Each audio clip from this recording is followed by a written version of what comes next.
त्रेता युग के समय जब भगवान राम ने लंका विजय की तो हनुमान जी ने अपने पराक्रम और भक्ति से पूरी सृष्टि को चमत्कृत कर दिया। उनके पराक्रम का कोई सानी नहीं था। पर्वत उखाड़ कर लाना, समंदर पार करना और लंका में रावण जैसे पराक्रमी को परास्त करने में उनका योगदान अतुलनीय था।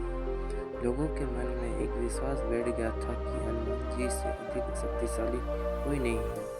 लेकिन एक दिन हनुमान जी के मन में स्वयं यह प्रश्न उठा, क्या मैं ही इस ब्रह्मांड में सबसे शक्तिशाली हूँ या मुझसे भी अधिक शक्ति किसी और के पास है? यही से इस प्रश्न का उत्तर खोजने की उनकी रोमांचक और रहस्यमयी यात्रा शुरू होती है। लंका विजय के बाद अयोध्या में राम राज्य स्थापित हो चुका था।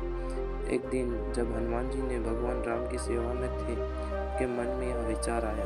उन्होंने अपने मन की जिज्ञासा को शांत करने के लिए भगवान राम से पूछा, प्रभु, क्या इस संसार में मुझसे भी अधिक शक्तिशाली कोई है? भगवान राम मुस्कुराए और बोले, हनुमान, तुम्हारी शक्ति असीम है, लेकिन यह जानने के लिए कि सबसे शक्तिशाली कौन है, तुम्हें स्वयं इस प्रश्न का उत्तर खोजना होगा। हनुमान जी ने प्रण लिया कि वे इस प्रश्न का उत्तर ढूंढ कर रहेंगे। सबसे पहले हनुमान जी कैलाश पर्वत गए। उन्होंने भगवान शिव के चरणों में प्रणाम किया और उनसे पूछा, हे महादेव, क्या इस ब्रह्मांड में मुझसे भी अधिक शक्तिशाली कोई है? भगवान शिव ने गहन स्वर में कहा, हनुमान, शक्ति का माप केवल बाहुबल से नहीं होता। सच्ची शक्ति का स्वरूप भक्ति, विवेक और त्याग में छिपा होता है। तुम्हें इसका उत्तर पाने के लिए पूरी सृष्टि का भ्रमण करना होगा। अपनी यात्रा के दौरान हनुमान जी एक दिव्य ऋषि के आश्रम पहुंचे। ऋषि ने उनकी जिज्ञासा को समझते हुए कहा, हनुमान, शक्ति केवल बाहरी गुणों में नहीं होती, यह भीतर की ऊर्जा और आत्मा की शुद्धता से उत्पन्न होती है। यदि तुम जानना चाहते हो कि सबसे शक्तिशाली कौन है, तो तुम्हें आत्मा अवलोकन करना होगा। ऋषि ने एक रहस्यमय गुफा की ओर भेजा और कहा, उस गुफा में तुम्हें अपने प्रश्नों का उत्तर मिलेगा, लेकिन याद रखना, यह यात्रा तुम्हारे धैर्य और भक्ति की परीक्षा होगी। हनुमान जी गुफा में प्रवेश करते ही अद्भुत प्रकाश से चकाचौंध हो गए। वहां उन्हें एक विशाल दर्पण दिखाई दिया। जैसे ही अपने दर्पण में झांका, उन्हें अपनी छवि दिखाई दी, परंतु धीरे धीरे दर्पण में उनकी छवि बदलने लगी। वहां भगवान राम की छवि उभरी और एक दिव्य स्वर गूंजा, हनुमान, यह समझ लो कि शक्ति का स्रोत क्या है। भगवान राम की छवि ने कहा, हनुमान, तुम्हारी शक्ति मेरे प्रति तुम्हारी भक्ति में निहित है। यह भक्ति ही तुम्हें सबसे शक्तिशाली बनाती है। लेकिन याद रखना, जब तुम मेरे प्रति समर्पित हो, तब तक ही यह शक्ति तुम्हारे पास है। हनुमान जी ने भगवान राम की बात सुनी और मन ही मन सोचा, क्या केवल भक्ति से ही शक्ति संभव है? तभी एक दिव्य आवाज ने उन्हें चेताया, हनुमान, यदि तुम मेरी परीक्षा लेना चाहते हो तो एक बार समर्पण से अलग होकर अपनी शक्ति का अनुभव करो। हनुमान जी ने कुछ समय के लिए अपनी भक्ति को रखकर अपने बल का प्रयोग करना चाहा। जैसे ही उन्होंने ऐसा किया, उनकी शक्ति क्षीण होने लगी। वे समझ गए कि उनकी शक्ति का आधार भगवान राम है। हनुमान जी ने अपने भीतर एक नई अनुभूति की। वे महसूस किया कि सबसे बड़ी शक्ति न तो बाहुबल और न ही ज्ञान, उनकी वह भक्ति, प्रेम और समर्पण में है। उन्होंने यह भी समझा कि भगवान राम और उनकी भक्ति के बिना उनकी शक्ति शून्य है। हनुमान जी वापस भगवान राम के पास लौटे और उनके चरणों में गिरकर कहा, प्रभु, मैंने जान लिया है कि इस ब्रह्मांड में सबसे बड़ी शक्ति आपकी भक्ति और आपकी कृपा है। आपकी भक्ति के बिना मैं कुछ भी नहीं। भगवान राम ने हनुमान जी को आशीर्वाद देते हुए कहा, हनुमान, तुम्हारी भक्ति ही तुम्हें सबसे शक्तिशाली बनाती है। लेकिन यह याद रखो कि शक्ति का सही प्रयोग वही है जो दूसरों की सेवा और धर्म की रक्षा के लिए हो। हनुमान जी की यह यात्रा हमें सिखाती है कि सच्ची शक्ति और भक्ति बाहरी बल में नहीं, बल्कि भीतर की भक्ति, प्रेम और समर्पण निहित होती है।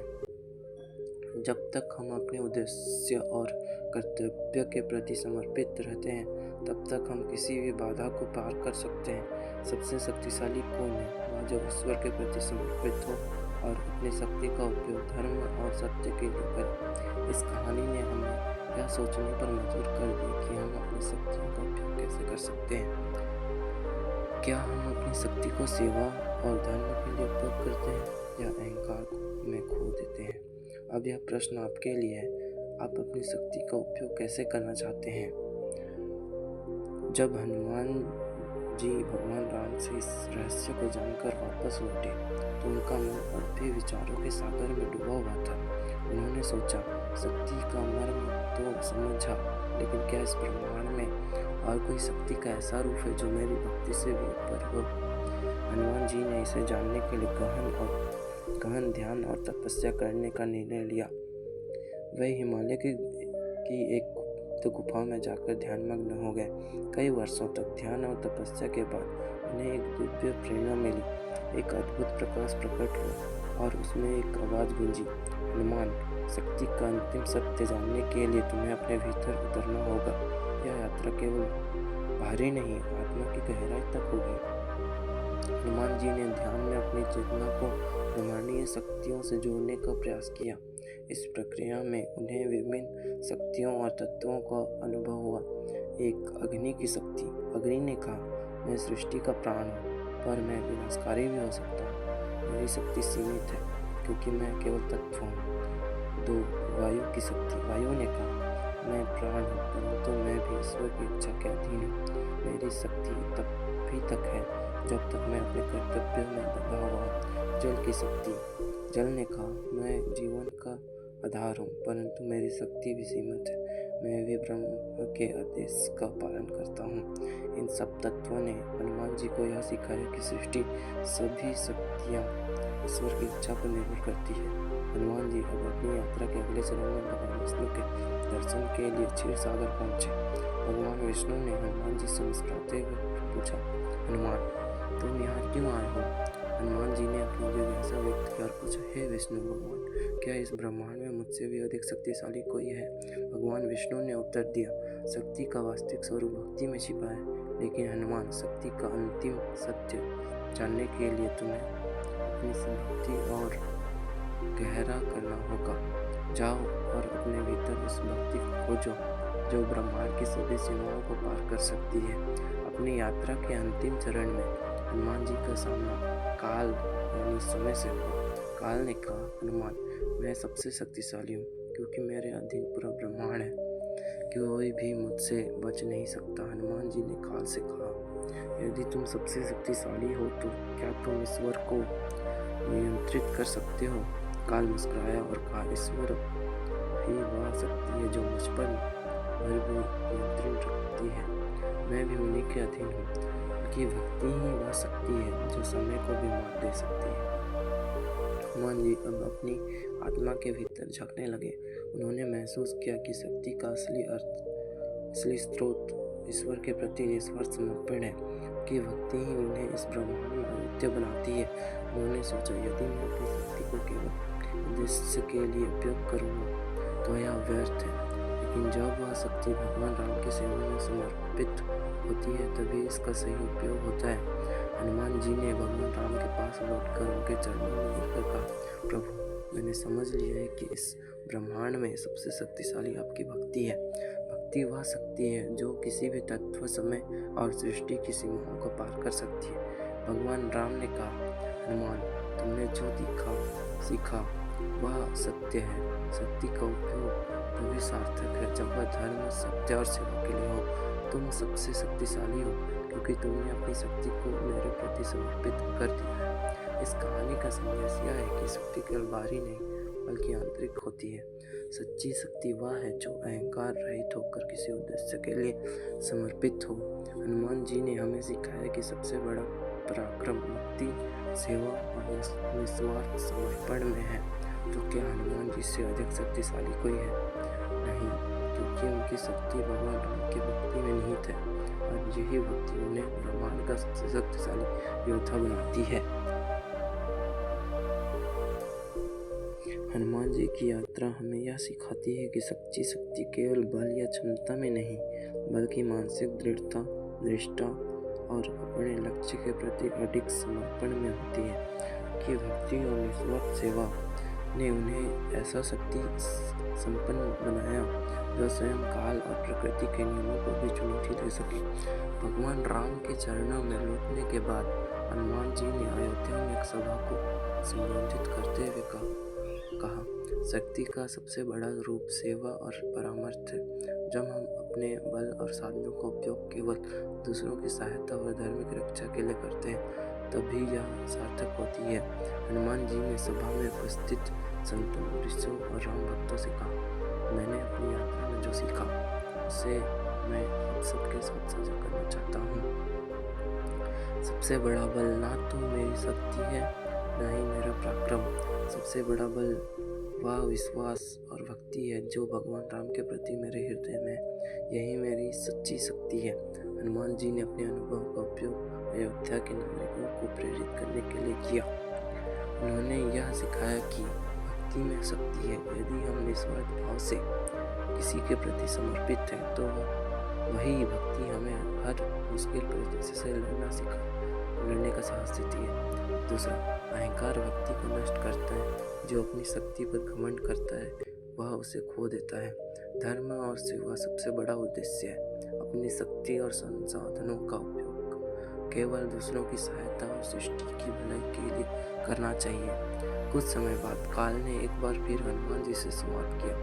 काल ने कहा, हनुमान, तुम्हारी भक्ति ने मेरे अस्तित्व को भी चुनौती दी है। तुम्हारा जैसा भक्त मैंने कभी नहीं देखा। तुम्हारे समर्पण और सेवा भाव ने यह सिद्ध कर दिया कि तुम काल को भी नियंत्रित कर सकते हो।